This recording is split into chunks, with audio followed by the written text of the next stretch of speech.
শুরু থেকেই electronic voting machine বা ইভিএম নিয়ে বিতর্ক চলে আসছিল। তীব্র রাজনৈতিক বিরোধিতার মধ্যেও হুদা কমিশনের মাধ্যমে 1.5 লাখ ইভিএম কিনেছিল বিগত আওয়ামী লীগ সরকার। কথা ছিল 10 বছর কোনো ঝামেলা ছাড়াই চলবে। এরই মধ্যে 1 লাখ মেশিনই নষ্ট হয়ে গেছে। এছাড়া ইভিএম কারচুপির অভিযোগও আছে আগে থেকেই।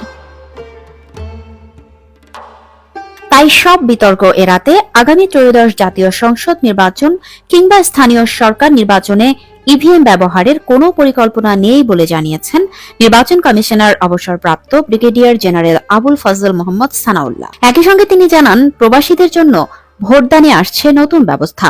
তারা এবার পোস্টাল ব্যালটের মাধ্যমে ভোট দিতে পারবেন।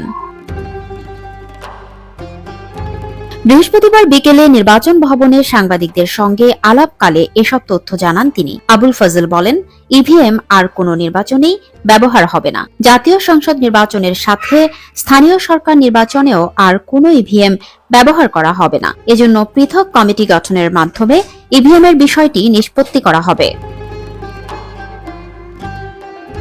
ইসি জানায়, নির্বাচন ব্যবস্থায় তথ্য প্রযুক্তি ব্যবহারের লক্ষ্যে ইলেকট্রনিক ভোটিং মেশিন ইভিএম ব্যবহার প্রকল্প নেওয়া হয়। প্রকল্পের মোট প্রাক্কলিত ব্যয় 3,825 কোটি 34 লাখ টাকা।